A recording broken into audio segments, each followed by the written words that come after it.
नमस्कार मंडळी, माझ्या चॅनलमध्ये तुमचं मनपूर्वक स्वागत आहे. मी आज दिवसभरात केलेली काही खास कामं तुम्हाला दाखवणार आहे. चला तर मग सुरुवात करूयात.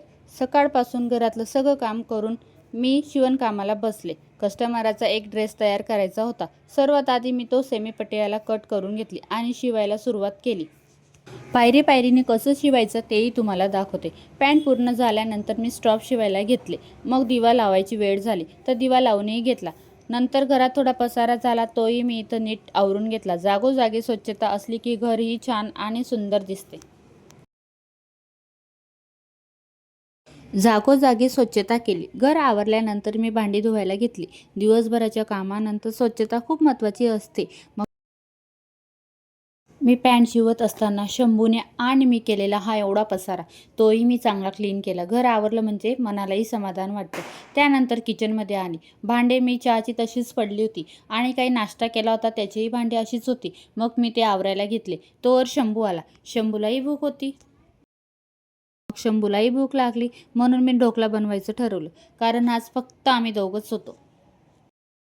कारण विकी घरी नव्हते म्हणून आम्ही दोघे घरी होतो. तुम्हालाही झटपट आणि मऊ ढोकळा कसा बनवायचा हे बघायचं असेल तर नक्कीच मी तुम्हाला ही रेसिपी शेअर करते.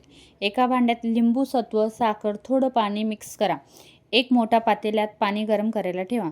एका भांड्यात बेसन घालून मीठ, हळद आणि थोडंसं पाणी घेऊन मिक्स करा. एकही गुठळी न राहता छान फेटून घ्या. पातळसर आणि ओतण्यासारखं मिश्रण बनवा, जेणेकरून ढोकळा मऊ आणि छान फुगेल.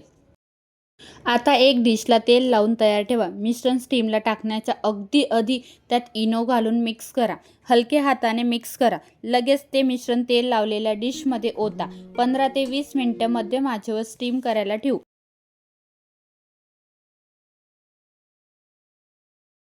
15 मिनटं हात धरून बसण्यापेक्षा मी भांडे निवडले आणि ते भांडे माझे सकाळचे धुतले होते तेही मी मस्त मांडणीला लावून घेतले. भांडे लावल्यानंतर मी जे माझे भांडे आधीचे पडले होते तेही मी इकडे छान क्लीन करून घेतले, म्हणजे जेणेकरून आपल्याला जास्त पसारा होणार नाही.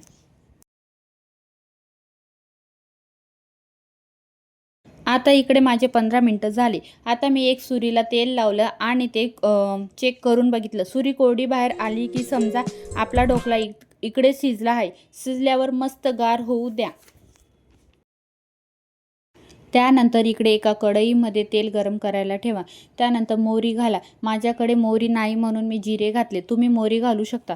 तडतडलं की कढीपत्ता व हिरव्या मिरच्या घाला. त्यात थोडं पाणी, साखर घालून एक उकळी येऊ द्या. ही फोडणी ढोकळ्याच्या तुकड्यांवर घाला, नाहीतर कढईमध्ये ढोकळे घाला. दोघेही खूप छान होते. आता आपला मऊ आणि लुसलुसीत ढोकळा या ठिकाणी रेडी आहे. हा ढोकळा झटपट, चविष्ट आणि पौष्टिक आहे. बघा किती मऊ आहे. त्यानंतर मी एका डिशमध्ये मस्त शेव टाकून घेतली. शेव टाकल्याने अजून त्याचा स्वाद थोडा चांगला लागतो म्हणून. ढोकळा रेडी झाल्यावर शंभूकडे घेऊन गेली. शंभूलाही फार आनंद झाला. बघा कसा मला तो मस्त झप्पी देतोय. आणि असं करून आम्ही दोघांनाही आनंदाने ढोकळा एन्जॉय केला. सकाळी उठल्यावर सर्वात आधी मी बेड व्यवस्थित करून घेतला. बेड लावल्यानंतर खोली छान दिसायला लागते. धुतलेले कपड्यात त्यांच्याही घड्या घालून घेतल्या. मी शंभूला एक पॅन्ट काढायला लावली. त्याने संपूर्ण बॉक्स काढून टाकला. त्यानंतर दुसऱ्या दिवशी उठल्यावर सर्वात आधी मी बेड व्यवस्थित करून घेतला. आवरल्यानंतर खोली छान दिसायला लागते. मी शंभूला एक पॅन्ट काढायला लावली, पण त्याने संपूर्ण बॉक्स काढून टाकला. मग मी तेही पुन्हा आवरून घेतले. किचनकडे आली आणि मस्त आज मटाची उसळ बनवायची होती. ती गॅसवर लावून घेतली. तर ती शिजते तोवर मी इकडे कपड्यांच्या घड्या छान व्यवस्थित क्लीन करून घेतल्या आणि कपाटात छान आवरून ठेवून दिल्या. बघा आता माझा हा बेड, संपूर्ण बेड मी छान आवरला. कसा दिसतोय ते कमेंटमध्ये नक्की सांगा. आता या ठिकाणी माझं मटाची उसळही मस्त शिजली होती. त्यानंतर मी कणिक मळायला घेतली. कणिकही इकडे मळून झाली होती.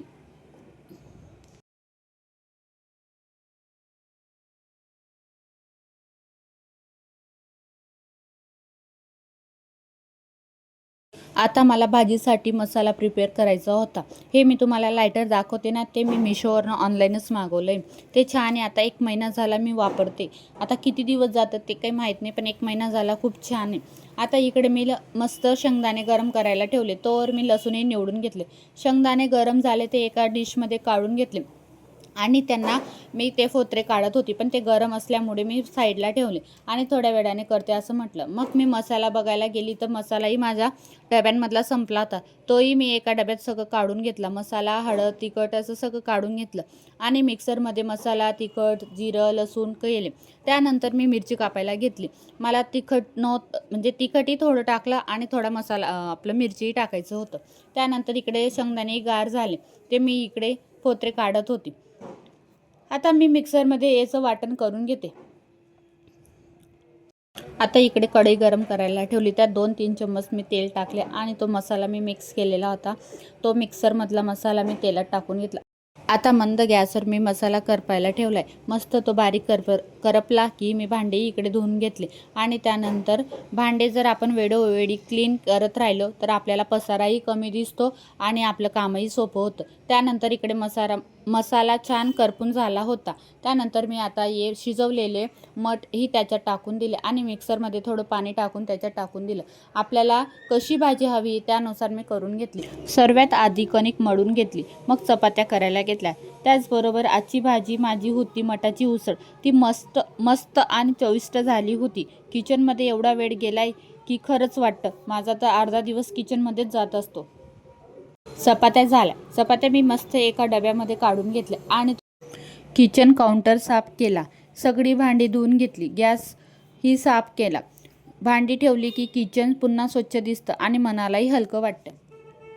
माझी भाजी बनवून झाली होती. मी आता हॉल आवरायला घेतला तेव्हा शंभूने लगेच तिकडे पसारा करतो. मी इकडे सावरते, तो तिकडे उधळतो. माझ्या मागे मागे त्याचा खेळ चालूच असतो. असो लहान बाळ असलं की घरात असं होतंच. तुमच्याकडेही होतं.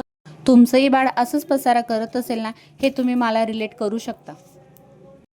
काही माझाही स्वतःचा मशीनवरचा पसारा होता, तोही मी इकडे छान आवरून घेतला. इकडे भाजी तयार झाली होती आणि जेवायचाही वेळ झाला होता. मग आता आम्ही ओव्हनमध्ये गरमागरम पापड भाजले. या ओव्हनमध्ये पापड फारच छान भाजले जातात. तुम्ही एकदा तुमच्याकडे ओव्हन असेल तर ट्राय करा. आम्ही सगळे मिळून जेवायला बसलो. गरम भाजी, पापड आणि चपात्यांचा सुगंध सगळीकडे पसरत होता. असा क्षण म्हणजे खऱ्या अर्थाने समाधान मिळाल्यासारखंच वाटलं.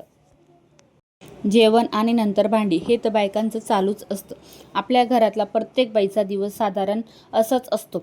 किचनमध्ये कष्ट करताना तिचा अर्धा दिवस तिथंच जात असतो, पण त्या सगळ्यातून ती घराला समाधान आणि आनंदही देते. दुपारी थोडं काम करून घेतलं. एक ड्रेस शिवायचा होता, तो देखील मी इकडे पूर्ण नीट शिवून घेतला आणि नीट इस्त्री करून ठेवून दिला.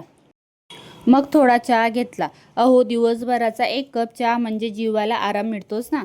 चहा घेतल्यानंतर थोडं घर आवरलं. संध्याकाळी कपडे वाळत घातले होते, ते देखील या ठिकाणी सुकले होते. मग त्यांच्याही घड्या छान घालून घेतल्या आणि कपाटात व्यवस्थित लावून दिल्या. एका गृहिणीला घरात किती कामं असतं या बारीक गोष्टी कुणालाही दिसत नाही, पण जे घरात असतात त्यांनाच कळतं की घरात एक काम किती महत्त्वाचे असते. त्या ठिकाणी त्यानंतर मी दुपारी जो ड्रेस शिवला तो हा इकडे कंप्लीट झाला होता. बघा कसा शिवला ते कमेंटमध्ये नक्की सांगा. त्यानंतर रात्री मला वेळ भेटला. दिवा वगैरे लावून मी मस्त घराला तोरण बनवायचं म्हटलं तर ते तोरण देखील या ठिकाणी मी शिवून घेतलं होतं. घरकाम, शिवणकाम आणि मुलाचं बघणं सगळं करताना दिवस कसा जातो कळतच नाही. पण दिवसाच्या शेवटी जेव्हा सगळं काम पूर्ण होतं तेव्हा मनाला खरंच एक समाधानच येतं. आजचा दिवस खूप उपयोगी गेला. कधी कधी असं वाटतं की आपलं सगळं काम असंच रुटीननं असतं, पण या छोट्या छोट्या गोष्टींवर खरंच आयुष्य दडलेलं असतं. चहा, कपडे, शिवणकाम, शंभूचं हसणं हेच तर आपलं सुख आहे ना. तर मंडळी, हा होता माझा आजचा दिवस. कपड्यांनी आवर, चहा, नाश्ता, भांडी, भाजी, हॉलची साफसफाई, शंभूच्या खोड्या, पापड, जेवण आणि तोरण. बायकांचा दिवस खरंच खूप साधा दिसतो, पण या छोट्या छोट्या कामात घर तेवढंच छान सजतंही आणि चालतं. माझा हा व्हिडिओ तुम्हाला आवडला असेल तर लाईक करा, शेअर करा आणि मला सबस्क्राईब करायला विसरू नका. टेक केअर फ्रेंड्स आणि बाय.